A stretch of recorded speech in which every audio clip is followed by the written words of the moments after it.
আসসালামু আলাইকুম রহমতুল্লাহ। ভারত শুরু করেছে এটা কি? ভারতের ইচ্ছা কি পাকিস্তানের ইরানের সাথে পরাজয় হলে, ইরানের সাথে যদি ইসরায়েলের যুদ্ধে ইরানের পরাজয় হয় এবং ইরানকে পরাজিত করতে মার্কিন যুক্তরাষ্ট্র এবং ইসরায়েলকে সাহায্য করছে ভারত, এমন নিউজ প্রকাশিত হয়েছে। আমি আপনাদেরকে প্রায় বলি যে মার্কিন যুক্তরাষ্ট্রের যে শত্রুতা ভারতের সাথে, এটা লোক দেখানো। এই গেম, এই মাস্টার প্ল্যান, এই খেলা বোঝার ক্ষমতা অনেকের হয়তো বা নেই, কারণ বিরোধিতার জন্য বিরোধিতা করলে এটা বোঝা যাবে না। একটু ডিপলে যে উভয় স্বার্থটাই যে যদি আপনারা আলোচনা করেন তাহলে বুঝতে পারবেন। যাই হোক, আমি যে নিউজটি আপনাদেরকে শোনাতে যাচ্ছি সেটা আগে শুনিয়ে নিই, পরবর্তীতে আরও কথা বলবো ইনশাআল্লাহ। Israel's end goal of Greater Israel, our end goal remains Akhand Bharat. If Israel succeeds in taking down Iran, then Pakistan can be controlled from three sides. This is the Indian route to take back Akhand Bharat. The threat of Bangladesh and Nepal shall be dealt later. ইসরায়েলের স্বপ্ন যেমন greater Israel প্রতিষ্ঠা করা, তেমনি ভারতেরও লক্ষ্য অখণ্ড ভারত প্রতিষ্ঠা করা।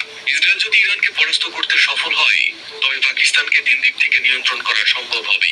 পূর্ব দিক থেকে ভারত এবং বাম ও পশ্চিম দিক থেকে আফগান, তালেবান ও ইসরায়েলপন্থী ইরান। অখণ্ড ভারত পুনরুদ্ধারের জন্য এটি হবে ভারতের পথ। এরপরে বাংলাদেশ এবং নেপালের হুমকি পরে মোকাবেলা করা হবে। ভারতের আর্মি ডিজাইন ব্যুরো এডিবি এর অতিরিক্ত মহাপরিচালক মেজর জেনারেল সিএস মানের একটি অনুষ্ঠানে এসব কথা বলার ভিডিও সামাজিক যোগাযোগ মাধ্যমে ব্যাপকভাবে ছড়িয়ে পড়ছে। ভিডিওতে দাবি করা হচ্ছে তিনি কোন এক প্রেস ব্রিফিং এ অখণ্ড ভারত প্রতিষ্ঠার পরিকল্পনার কথা বলছেন। ভিডিওর শুরুতে বলা হচ্ছে ভারত সম্পূর্ণরূপে ইসরায়েল এবং মার্কিন যুক্তরাষ্ট্রকে সাহায্য করছে যাতে সন্ত্রাসী ইরানি শাসন ব্যবস্থার অবসান ঘটানো যায়। ভিডিওতে বলা হয় ভারত ও ইসরায়েলের লক্ষ্য একটাই এবং ইরানের পতন হলেই পাকিস্তান দখল করবে ভারত, এবং এই মিশন সফল হলেই পরে বাংলাদেশ ও নেপাল মিশনের কথাও বলা হয়। Israel's end goal of Greater Israel, our end goal remains. মোটামুটি আপনারা বুঝতে পেরেছেন যে ঘটনাটি কি ঘটতে যাচ্ছে, আপনাদেরকে শোনালাম। দেখেন, ইতিমধ্যে আফগানিস্তানকে সাহায্য করছে রাশিয়া, প্রতিরক্ষা চুক্তি হয়েছে। এদিকে ভারত থেকে প্রতিনিয়ত চাপে থাকে পাকিস্তান, আর ওদিকে যদি ইসরায়েল বা আমেরিকার সম্মিলিত প্রচেষ্টায় ইরানের পরাজয় হয়, তাহলে পূর্ব দিকে তো ভারত পাকিস্তানে রয়েছে, এরপরে বাম আর পশ্চিম দিক থেকে আপনার আফগানিস্তান এবং ইরানের যেহেতু দখল হবে, ওটা তখন ইসরায়েলের অংশ। তারা কিভাবে পাকিস্তান অখণ্ড ভারতের অংশ করে ফেলবে এবং পাকিস্তানকে সাইজ করার পরে কিভাবে নেপাল আর বাংলাদেশকে সায়স্তা করবে, এরকমই কিন্তু ওই মেজর জেনারেল উনি কিন্তু এরকমই বক্তব্য দিয়েছেন এবং একটি শক্তিশালী গণমাধ্যমের নিউজটাই আপনাদেরকে আমি শোনালাম।